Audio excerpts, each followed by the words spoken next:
मित्रांनो, रामकृष्ण हरी. शरद पवारांनी तो राखून ठेवलेला डाव अखेर टाकलाय.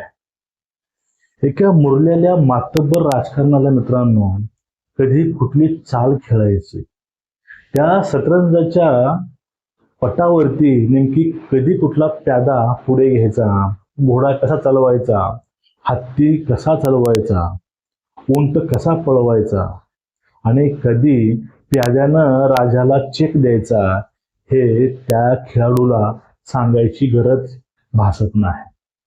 आता पूर्ण आपल्या आयुष्यामध्ये करामती, काड्या, कूटनीती, छल ह्या सगळ्या गोष्टी वापरून पवारांनी आपलं राजकारण हे आतापर्यंत त्या अवस्थेपर्यंत आणून ठेवलेलं आहे. कारण ते आता सुद्धा राजकारणामध्ये आहेतच आणि ते आताही राजकारणच करत आहेत.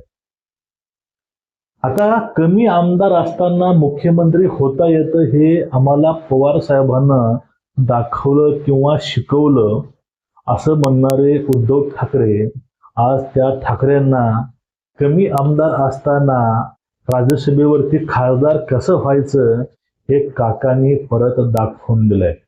आणि हे दाखवून देण्यासाठी त्यांना तो प्लॅन बी वापरावा लागला, तो राखून ठेवलेला डाव टाकावा लागला. कालची दिवसभराची चर्चा आहे, आजची चर्चा आहे की फायनली उद्धव ठाकरेंनी आणि काँग्रेसने काका पुढे गुडघे टेकले, लोटांगण घातलं आणि काकाला उमेदवारी दिली, ते पण राज्यसभेवरती. आता उद्धव ठाकरेंना सीएम करणारे, आदित्य ठाकरेला कॅबिनेट मंत्री बनवणारे शरद पवारांची आता अवस्था अशी होती, त्यांना राज्यसभेला लोकांपुढे पदर पसरवायची पाळी त्यांच्या मुलीवरती आली. ती अनेक सर्व डाव टाकले जात होते, सगळे डाव, सगळे प्लॅनिंग, सगळ्या गोष्टी आहेत, हे सगळं टाकूनही हे सगळं फेल जात होतं. आणि सर्व संपत चाललंय का किंवा आपल्या हातून हे राजकारण नसतंय का, यामुळं पवार हे अस्वस्थ होते आणि त्यांना वारंवार त्यामुळं रुबी हॉस्पिटल या ठिकाणी घेऊन जात होते का, असा एक संशय या ठिकाणी येतो. कारण सर्व प्रतिष्ठा आता पडायला लागली होती. कारण आज तर या राज्यसभेवरती पवार तर नाही गेले असते तर पवारांचा या ठिकाणीच राजकीय अंत झाला असता. आणि एखाद्या वेळेस माणूस पाण्याविषयी, अन्नाविषयी राहू शकेल, मासा पण पाण्याच्या बाहेर काही वेळ राहू शकेल, पण शरद पवार सत्तेशिवाय राहू शकत नाहीत. आता सत्ता आणि राजकारण हे पवारांच्या नसामध्ये मित्रांनो भिनलेलं आहे. एकीकरणाचा मुद्दा घेऊन अजित पवारांच्या नंतर याने डाव टाकायला सुरुवात केली. सुनेत्रा वहिनीला किंवा संबंधित सगळ्यांना इमोशनल करून दादांचीच ही इच्छा होती की या ठिकाणी एकीकरण व्हावं. त्यांना माहित होतं एकीकरण झालं तर एक सीट राज्यसभेची ही आपणाला असणार आहे, कुठेही ताकद न लावता, आणि आपली मुळात राष्ट्रवादी पण परत येईल आणि आपण जाऊन सत्तेमध्ये बसू. हे काही एकीकरणाचा मुद्दा होता, हे पूर्णपणे गणला आणि हा मुद्दा उचलून काहीही साध्य या ठिकाणी झालं नाही. मग आता नेमकं आदित्य ठाकरे ठाम आहेत की आता आमची टर्म आहे, आमचाच खासदार होईल, आमचेच आमदार जे असतात. काँग्रेसची ठाम आहे, त्यांना एक त्यांचा हक्काचा खासदार भेटला, त्यांची जे काही विरोधी पक्षनेता म्हणून जी काही निवड आहे राज्यसभेची ती होऊ शकते. मग हे जी एक जागा सगळ्यासाठीच अतिशय महत्वाची होते. मग अशा वेळेस पवारांची अस्वस्थता, बेचैनी वाढली आणि आता मग करायचं काय. आता सगळे डाव झाले, सगळ्या गोष्टी केल्या, आता काहीच साध्य झालं नाही, हाताला काहीच लागलं नाही. मग अशा वेळेस अचानकच त्यांना उमेदवारी जाहीर झाली, त्यावेळेस डोक्यामध्ये माझ्या काहीतरी गोष्टी आल्या की 2014 मध्ये भाजपला बिनशर्त पाठिंबा देणारे, ज्या वेळेस भाजपला गरज वाटते त्या वेळेस काका हे मागच्या हातानं पाठिंबा द्यायचे. भलेही काकाची इच्छा असो नसो, तर काकांना माहित होतं की एक भविष्यामध्ये अशी आपल्यावरती वेळ येईल, त्यावेळेस आपल्यासोबत कोणीच नसणार आहे आणि त्यावेळेस आपल्याला कोणीच सहकार्य करू शकणार नाही. याची पूर्वकल्पना हे काकांना असावी. तर काकांना तो प्लॅन बी सुद्धा आधीच एक्झिक्यूट केला होता. कारण जर असं झालं नाही तर असं, तर आपल्याला ते सीट पाहिजेच. काही दिवसापूर्वी काका बोलले होते की आता मी इथं थांबतो, पण थांबतील ते काका कसले.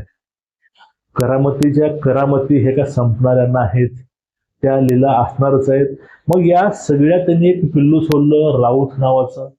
नावाच्या पिल्ल्यानंतर एकडी स्वामीनिष्ठा पाळली की शेवटच्या क्षणापर्यंत, किंवा ह्या सगळ्यामध्ये राज्यसभेवरती शरद पवार जातील ही ठिणगी म्हणा, किंवा एक नेरेटिव्ह त्या लोकांमध्ये पसरवायचं काम हे राऊतांनी केलेलं आहे. ध्यानी मनी काही नसताना सुप्रिया सुळे न बोलता किंवा जयंत पाटलांना सुद्धा न मुद्दा मांडता, म्हणजे राष्ट्रवादीच्या कुठल्याही नेत्यांना न बोलता त्यांच्या बोलण्या अगोदरच जर कोणी राज्यसभेचा खासदार पवारांना केला असेल, ते त्यांचेच शिष्य पटशिष्य संजय राऊतांनी ही ठिणगी आधीच पाडली होती. त्यांच्या पाठीमागे ही पवारांचा हात असणार. आणि आता ह्या सगळ्यामध्ये भाजपनं 4 उमेदवाऱ्या दिल्या आणि 5वी उमेदवारी त्यांनी राखून ठेवली.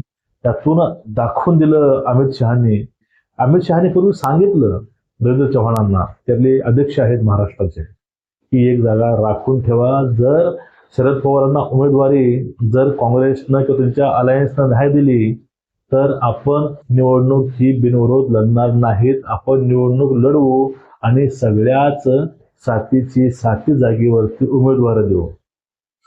ही जी गोष्ट आहे, यामधील जे काही आतल्या बातम्या आहेत, ह्या आतल्या बातम्या पूर्ण वाऱ्यासारख्या पसरवून काकांनी परत आपले पाय पसरायला किंवा जे राजकारण पेरायला सुरुवात केली. आणि त्या राजकारण पेरण्याच्या पद्धतीला परत एक वेळेस यश आलं.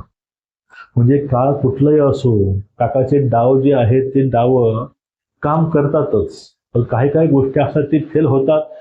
काही लोकांना वाटतं की अजितदादा, पण त्यावेळेस बोलताना एक गोष्ट ते बोलले होते की अजित पवार हे एक्का हे शरद पवारांचे होते. शरद पवारांचा सगळ्यात मोठा डाव हा अजित पवार होते. याचा अर्थ काय होतं, कारण कुठेतरी अजित पवार शरद पवार ही एकच होते. आता ते खऱ्या अर्थाने हे दोन्ही पक्ष हे वेगळे झालेले आहेत.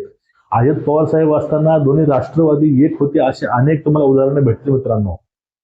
पण आता हा दोन्ही राष्ट्रवादी एक नाहीत. त्यामुळे सध्या आता एवढं रान पेटवणं चालू आहे. पण ज्यावेळेस राज्यसभेची वेळ येते त्यावेळेस ह्या सगळ्या राजकारणातून, ह्या सगळ्या गोष्टीतून मित्रांनो एक गोष्ट मानली पाहिजे. काका एखाद्या वेळेस पाण्याविषयी विना मासा राहू शकेल, पण राजकारणाशिवाय, सत्तेशिवाय आणि पदाशिवाय हे काका कधीच राहू शकत नाहीत.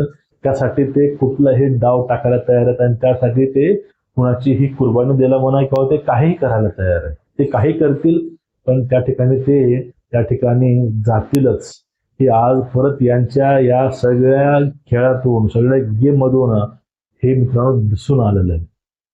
तो जो काही एक डाव होता राखून ठेवलेला, भाजपला बिनशर्त पाठिंबा देऊन, नेहमी सॉफ्ट कॉर्नर हे भाजपचे ठेवून, अदानी अंबानीचे ठेवून, ह्या सर्वांचे ठेवून पवारांना ते साध्य करून दाखवले आणि दाखवून दिलंय की पैलवान कितीही म्हातारा होऊ द्या, ते डाव टाकायचं कधीच विसरत नाही.